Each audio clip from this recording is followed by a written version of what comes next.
Hi, I'm Crystal Wick. In my own work, I love to mix different components like metals, crystals, resins, and fibers into densely layered pieces. It's really easy to build your own components out of simple fabric and paint, as well as customized stock components to make custom charms with resin and fabric.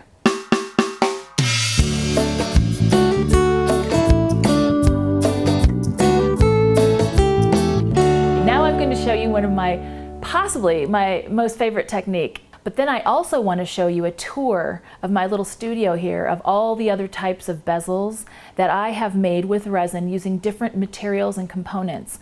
And then you will be able to pick and choose your favorites. So you will use the same process I'm going to show you to make all the other ones. It's just different materials actually in your resin. Business card or any kind of card is really great to use for this because you want to make sure that the resin, if it spills over, it does not spill over in your UV lamp because it will cure and it will be hard and there's a bump. So you will not have a flat surface. Flat surfaces are important in using with resin because if you are letting it lay crooked, it's going to cure that way. So bear that in mind. You always want a flat surface to start with. So I'm going to use this one here. This is fun. There's a design on the back. So if you are making jewelry out of these, it's nice because either way, if it flips over, which many times they do, it's still pretty on the back as well as on the front. That's a good thing to bear in mind. Now I took a piece of the fabric that we had. I'm going to put that inside and stick it down. That's one way of securing your fabric inside the bezel. Now, if you don't have adhesive to use for that purpose, you can use a clear white glue and just put a few dabs down and then make sure you burnish it really well like that so that none of the flaps will curl up. And then you would let that dry. If you don't let that dry, that's when you get in trouble. It becomes a gooey mess, the resin mixes with the glue, and you will get tons of air bubbles. Now, the kind of like, the evil sorcerer of doing resin are the air bubbles. They will come to get you every time, I promise. So you want to take every precaution you can to make sure they're not around, which means making sure that your piece inside is completely dry and flat. All right, so use double-sided adhesive or use glue. Now I'm going to use this UV curing resin. This is one of my favorites. It is non-toxic and it doesn't smell at all, so it's great to use around kids, and it's fast. That is the best part. Now when we do resin, there are two different ways. We want to do the first layer flat. And then if you like the doming effect, when it has a dome on top of it, you'll do a second layer on top of that. So many times people starting out with resin do too much. They put too much resin in there because they think it's going to create a dome and they end up with this big gooey mess. That is a disaster to clean up. So what you want to do is just go drop by drop. Again, this doesn't take much. And all I do is take a little bit here, a little bit there. Okay, that is not too tough, right? And then you maybe move it around a little bit so that you've got it touching all the edges.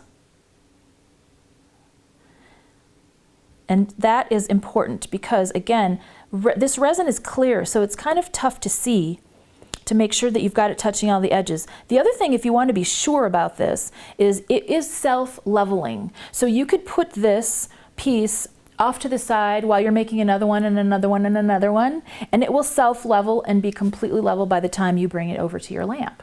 All right, so now what we're going to do, I happen to be lucky this time. There are no air bubbles. Yes. But I will show you later on what to do if you have air bubbles. I'm taking this, again, it's on a business card, so that you don't spill the resin as you're walking over to the light. And I'm putting that in the light. I'm going to turn my lamp on. And I will also be doing my nails at the same time as I'm doing my jewelry. I'm just kidding, but isn't that a good idea? Anyway, multitasking. Can I say. So I will give you a tour now of other things you can do while the resin bezel is in there cooking, not really cooking, but curing, okay?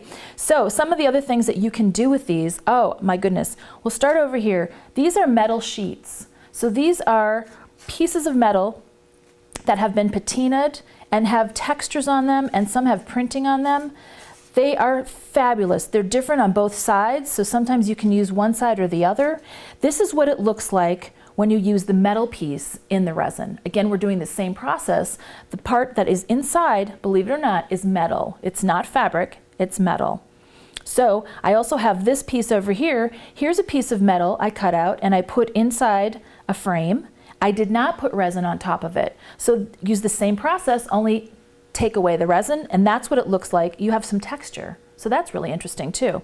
Then here's a mistake. I told you I would show you a mistake. This is a beautiful piece. It's metal. I did resin and I got a big air bubble right here. And again, when you look at it from a certain angle, you can certainly see there's an air bubble. Okay, have no fears. All I will do is take a cute little charm like this and I'll glue it on top of that air bubble and add a little crystal on the top where the hole is for the charm so you won't even notice. And there you have a beautiful piece. That was a mistake. Okay, now let's move on here. This is fabulous. These are sparkle fibers. This is what they turn out like after you resin them. Now I did a layer of resin with the sparkle fibers, and then I also put a little transfer in there with the word that says bloom. Isn't that fabulous? I just think those are really fun to work with. This over here is using napkins. These are really thin napkins from China, and that again is using the resin with a transfer that says Serenity on top of it. These are fun to work with, and napkins are really popular, so you can get all kinds of designs that you enjoy out there. We'll move over here. One of my favorites, Martha Stewart Sparkle. Oh my goodness. Now her glitter, the kind I like to use for this, is very, very chunky. So it looks like it's very antique-ish, and these are the pieces that turn out when you use the glitter. I think they're just stunning. Absolutely gorgeous. And then we have over here, this is fun, these are bottle caps. Okay, so it starts out as a bottle cap that I flatten, and these are eyelets. So for you scrapbookers out there, this is a great way to use up your eyelets in jewelry. These are actual eyelets and flat backs, and you just use them in your resin bezels. Isn't that fun? Then here we have, I did dab painting on the actual bezel and then added resin and some transfers on top of that, which I think turns out really nicely. And again, same process that I used here, same process.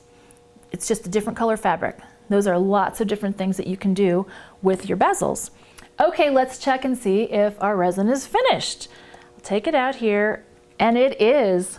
Isn't that fun? Now, I know this is finished and completely cured because when I touch it, it's not sticky. That's something you have to pay attention to because I know you want to wear it out that night immediately, but if it's sticky, it will fall apart later on down the road, so you want to make sure it's fully cured. So you just make sure it's got a nice, shiny, smooth surface, and you're ready to go.